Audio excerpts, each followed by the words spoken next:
I called the cops on my mom and her fiancé. Later, I found out my whole family betrayed me. I was 17 when I had my mom and her fiancé arrested. That sentence alone is enough to make people look at me like I'm the villain of my own life. But if you think I'm heartless, I get it. If you think I acted out of spite, I understand. But here's what you don't know. They stole my future. And worse, they all lied to my face while doing it. Let me back up. My name's Kyle. I live in Oregon. I was born to a dad who loved me and a mom who didn't. My father died when I was 7, and I remember the funeral more clearly than most birthdays after. After that, everything changed. My mom became someone else, distant, cold, sometimes cruel. She worked full-time at a grocery store, moved us into a smaller rental, and made it very clear that I wasn't going to be her priority anymore. There were no hugs after 5th grade, no birthday parties, no real conversations. She did what she had to. I got fed, got to school, didn't die. But she never looked at me like I was wanted. I stopped asking for anything. At 14, I got a job cleaning yards after school and on weekends. I mowed, swept, bagged leaves, walked dogs, cleaned out sheds, anything that paid cash. I kept every dollar I could in a small wooden box my dad had made me when I was 5. I hid it in the back of my closet, wrapped in a sweatshirt under old notebooks. That money, it was for college, my one way out. By the time I was 17, I'd saved just over $6,900. That number meant everything to me. It meant a dorm room far from here. It meant not being stuck in that house, walking on eggshells around my mom and her fiancé, Rob. Rob had moved in 2 years earlier. He was loud, useless, and mean in the kind of way that wasn't always obvious. He didn't hit, he didn't scream, he just took up too much space, drank a little too much, mocked a little too hard, acted like every inconvenience was a personal attack. He was the kind of man who called himself misunderstood, but never once tried to be decent. He worked odd jobs, mostly delivery, sometimes construction, but never held anything longer than a few months. Half the time, my mom paid the bills for both of them. The other half, Rob begged his parents for help. I don't know how old he was exactly, late 30s maybe, but he acted like a teenager who thought being broke made him edgy. I stayed out of their way, focused on school, saved more cash, dreamed about Oregon State, until the day I opened my box and found it empty. No note, no explanation, just air where my life had been. I stared at the empty box for a solid 5 minutes. My brain didn't catch up right away. I thought I was seeing it wrong. Maybe I moved the cash and forgot. Maybe I was sleepwalking. Maybe this was a prank. But the wood was bare. Every bill, every crumpled envelope with a 20 tucked inside, every birthday card with money from relatives, gone. I felt it in my throat before I felt it in my chest, like choking on something invisible. I tore the room apart looking for it, flipped my mattress, dumped drawers. I even pulled out the bathroom trash in case... What? I dropped $6,000 in the toilet and threw it away? Nothing. I was shaking when I found Mom in the kitchen. Rob was there too, feet on the coffee table, sipping a warm beer like it was the middle of a barbecue. I asked where my money went. I said it like I was trying not to cry, but my voice cracked anyway. Mom didn't even flinch. She looked at Rob, then looked at me, then back at her phone. Rob needed it, she said. We put it toward the down payment. That was it, like it was a normal sentence. I asked if she was joking. She said, "Don't be dramatic." I said it was for college. She rolled her eyes. "You're 17, you've got time." Rob smirked like it was funny. "You'll thank us one day, kid." I lost it. I don't even remember everything I said. I was yelling, crying, shaking. I remember Mom standing up, slamming her hand on the counter, and screaming back that she was sick of my entitled attitude. Entitled? I'd worked for 4 years, missed parties, holidays, weekends, scraped gum off benches, raked leaves in the rain. And I was entitled? Rob jumped in with some line about how it's her house, her rules, and that I was lucky to have a roof over my head. He said if I didn't like it, I could move out. I was 17. Where the hell was I supposed to go? Eventually, I stormed into my room and locked the door. I sat on the floor, legs numb, hands clenched. I cried harder than I had in years. Not the silent, cinematic tears, the kind that makes your whole face ache. The kind you can't stop even when you want to. That night, I didn't eat, I didn't sleep, I didn't think past the next breath. The money was gone. The house wasn't mine.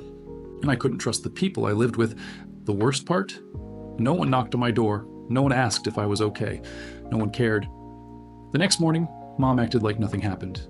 She asked if I wanted waffles. I said nothing, just stared at her. And for the first time, I saw her not as my mother, but as a woman who made a choice. She chose him, and she chose to steal from me. I didn't speak to them for the next 2 days. Not because I was trying to send a message, but because I didn't trust myself not to explode. Every time I heard Rob's voice, I felt a tension rise in my chest like a coiled spring. Every time my mom passed my door without knocking, without checking on me, I felt like I disappeared. I kept doing what I was supposed to. Took out the trash, cleaned the dishes, went to school, ate in silence. But inside, I was somewhere else. I kept replaying every hour I'd spent earning that money. Every freezing Saturday morning, every summer afternoon. I skipped hanging out just to mow lawns or haul trash for strangers. And now that money was gone, not by accident, not through misfortune, but by the people I lived with. On the third morning, as I was leaving for school, I saw Rob carrying boxes out of the garage. My mom was sweeping the porch, the car already packed. When I asked what was going on, she smiled and said they were moving. She told me they had closed on the new house and we'd be leaving that afternoon. I stood there stunned. They hadn't told me, hadn't asked, hadn't even pretended to include me. While I was locked in my room falling apart, they were packing for a new life. I asked when she was planning to tell me. She looked annoyed and said I shouldn't act surprised, that I already knew Rob needed the money. I almost said I thought it was temporary, that they were just borrowing it.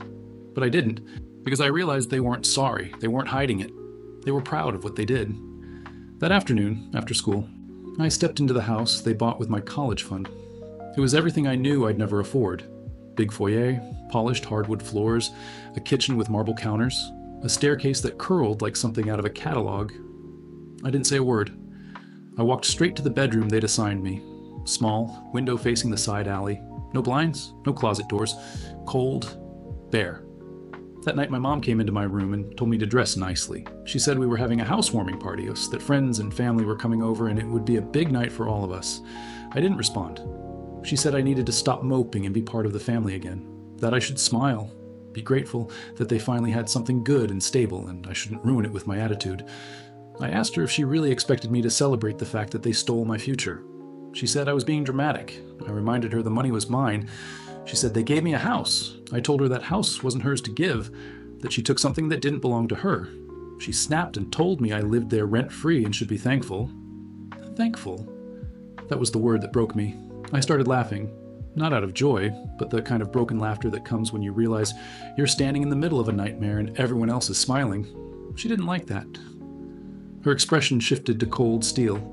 She told me if I ruined the night for her and Rob, she'd never forgive me. I told her she should be more worried about losing everything she didn't deserve in the first place. She left the room and slammed the door. I stayed in bed. I listened to the party unfold. Voices, laughter, music, clinking glasses. I heard Rob showing guests around, boasting about square footage like he'd earned any of it. I heard my mom laugh, loud and polished, like she was hosting a magazine shoot. And while they celebrated their crime, I sat in the dark, silently drowning in it. That's when I did something I hadn't done in years. I picked up my phone, scrolled past every contact I didn't trust, and landed on two names I hadn't seen light up my screen in nearly a decade. Alan and Joanne, my father's parents. We hadn't spoken since I was a child after Dad died. I didn't know why they disappeared. Maybe they were grieving. Maybe my mom shut them out. Maybe they didn't know how to help me. But I hit call anyway. And on the second ring, they answered. When my grandparents, my dad's parents, answered the phone, I almost hung up. I hadn't spoken to them in nearly a decade. After my father died, they gradually slipped out of our lives. No more visits, no holiday cards. I always assumed it was because of the grief, or maybe my mom had pushed them away. Either way, they were ghosts from another life. People I used to love and who once loved me. But when they picked up, they sounded the same. Old, tired, surprised. My grandmother gasped when she realized it was me. My grandfather's voice cracked. They asked if I was okay, and I wasn't. So I told them everything. I told them how Mom had never been kind, how Rob moved in and slowly poisoned whatever was left of the house. I told them about working since I was 14, saving every dollar in that box Dad made me. I told them the exact amount I had saved, and how it was gone, how they stole it, used it, bought themselves a new life with it. There was silence on the line for a few seconds. I thought maybe they didn't believe me. Then my grandfather said something that made my stomach turn. He said, "Kyle, what do you mean you were saving money for college? Your father left a fund for you. He made sure you'd be taken care of." I sat down slowly on the edge of the bed. He explained that before my dad passed, he had worked with a lawyer to set aside money, not just for college, but for living expenses, books, everything. It was supposed to be released when I turned 18, but the fund had a clause. My mom, as the surviving parent, was allowed to access it earlier if the expenses were for my direct benefit. And apparently, she did. Years ago, she had signed legal documents, promising to use the money for my future, my education, my comfort. Instead, she used it for Rob, for the house, for herself. I asked my grandparents why they never told me. My grandfather hesitated, then said they assumed I knew, that maybe I didn't talk about it because I didn't want to. And after they stopped hearing from us, after Mom stopped answering calls, they thought it was better not to interfere. He admitted they were wrong. I asked if they had any proof, anything I could use. He said they'd call the lawyer and dig up whatever they could find. That night I didn't sleep. I just stared at the ceiling, wondering how deep this betrayal went, wondering how many people knew, how many just let it happen. The next afternoon, I got a text from my grandfather. He said they'd found the paperwork, scanned it, sent it to my email. I opened the files with shaking hands. There it was, Mom's signature, promising to use the money solely for the benefit and advancement of Kyle M., stating that the fund may not be diverted to unrelated expenses, that she was legally obligated to report all distributions. And yet, she'd taken everything, without telling me, without a word. I didn't cry, I didn't scream. Something colder settled over me. This wasn't just about stolen money anymore, this was fraud, this was betrayal, this was my entire life being rewritten without my knowledge. And suddenly, I knew what I had to do. I reached out to my friend Liam. His dad's a cop, not just any cop, a veteran detective, one of those guys who doesn't smile much but gets things done. Liam and I had been close since middle school, and he knew some of what I'd been through, though I'd never told him the full story. I sent him a message. I need help, legal help. It's about my mom. Can we talk?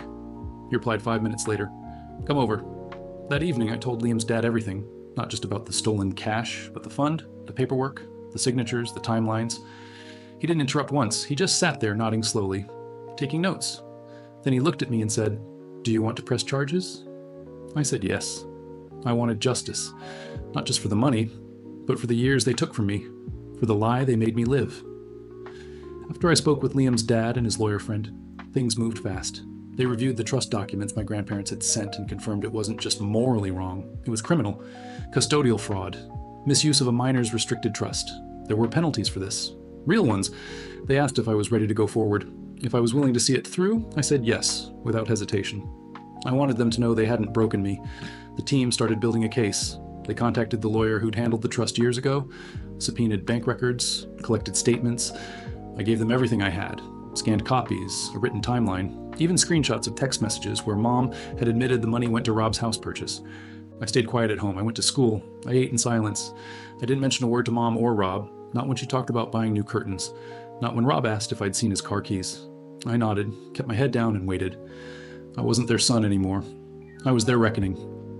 It took about 2 weeks. On a gray Thursday afternoon around 4:30, I heard a knock on the front door. I knew exactly what it was. I didn't go down. I stood halfway up the stairs, just out of view, heart pounding. My mom answered. I heard her say hello, then her voice shift, confused, then tight. I heard Rob's heavy footsteps crossing the living room. The officers identified themselves calmly. They asked for my mother and Rob by name. Then they presented the warrant.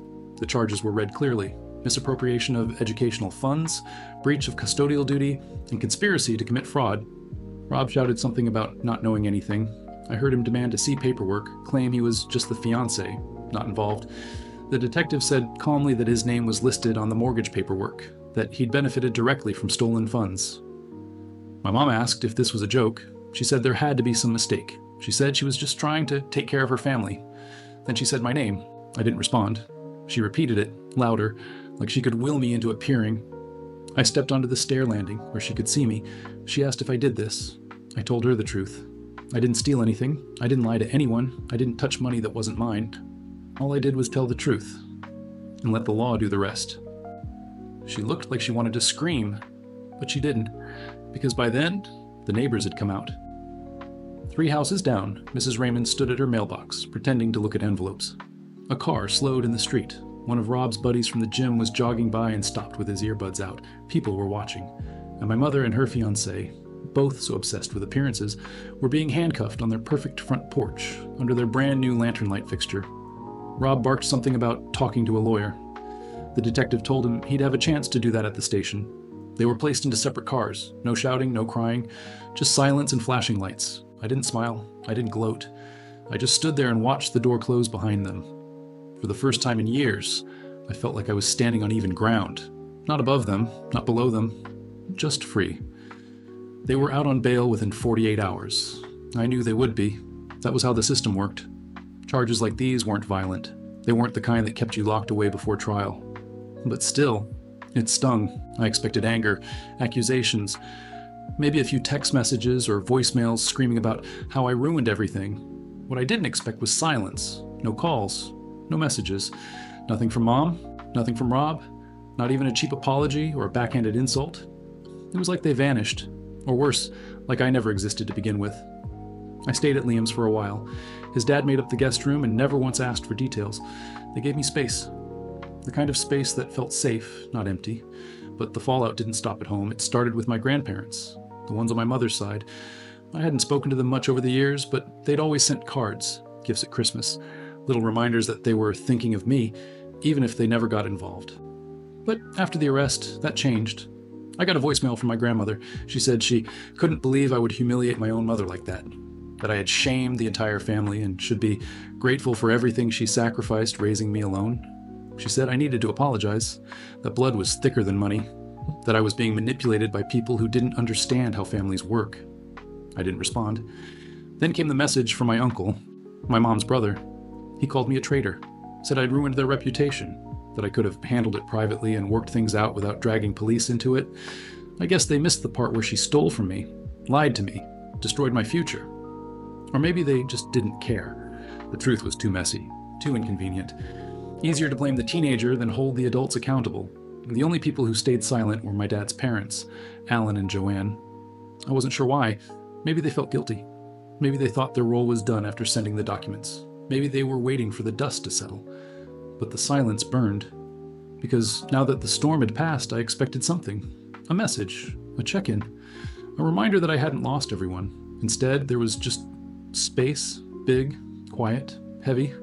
I started wondering if I'd done the right thing, not because I doubted the facts, but because of how lonely the aftermath felt.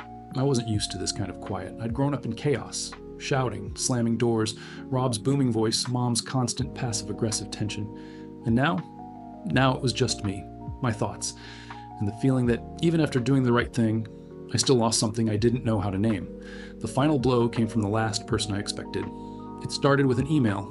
No subject, no greeting, just a few short lines from my mother. She said she had something I deserved to know, that if I was going to drag her name through the mud, I should at least know the whole truth. Attached were screenshots, dozens of them. They were email threads, messages, old but not ancient.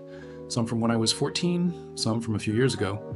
All between her, my grandparents, and my dad's parents, the people I thought were on my side. In the emails, they discussed the trust, the money, the clauses, the loopholes, and how, if they coordinated carefully, they could access portions of the fund before I turned 18, and use it in ways that benefit the family as a whole. One email from my maternal grandfather said, "He's just a kid. He'll never know the difference." Another, from Joanne, my dad's mother, said, "As long as he's clothed and fed, that should count as benefit, right?" I sat there frozen. These weren't forged. I recognized the tone, the email addresses. The dates matched everything. They had known. They had all known. When I called my dad's parents weeks ago, when they acted surprised, sympathetic, they were lying. They hadn't just forgotten about me. They had used me. They had cashed in on my father's last gift to me, and then disappeared. And now that Mom had been arrested, she was taking them down with her. For a moment, I didn't know what to do. I wanted to scream, throw something, call everyone and demand answers. But then it hit me. That silence I got after the arrest, that wasn't shame, it was guilt. They weren't abandoning me because they didn't care. They were afraid I'd find out the truth. And now I had. I sent the screenshots to Liam's dad and the lawyer. They confirmed they were real, admissible, and if I wanted to, I could name all of them in the case, but I didn't. Not yet. Instead, I sat in the backyard that night with Liam and told him everything. Every detail, every line from those emails that still made my stomach twist. He listened. He didn't interrupt. Then he said something simple. Blood doesn't make people family. Actions do. That stuck. Because for the first time in my life, I realized I didn't owe anyone anything. Not an apology, not forgiveness, not even understanding. They chose themselves. Now I was choosing me. A month later, I moved out of Liam's place and into a small apartment not far from campus. I got approved for a student loan. Not ideal, but mine. I applied for scholarships, picked up a campus job, and started over without them. I don't talk to my mom. I haven't heard from Rob. My grandparents haven't reached out. And you know what? That's fine, because peace doesn't always come with closure. Sometimes it just comes when you stop waiting for people to be better. And if you're watching this, wondering if standing up for yourself is worth it, even if it means standing alone, let me tell you, it is. Because now, every dollar I earn, every book I buy, every step I take, is mine. Not borrowed, not stolen, mine.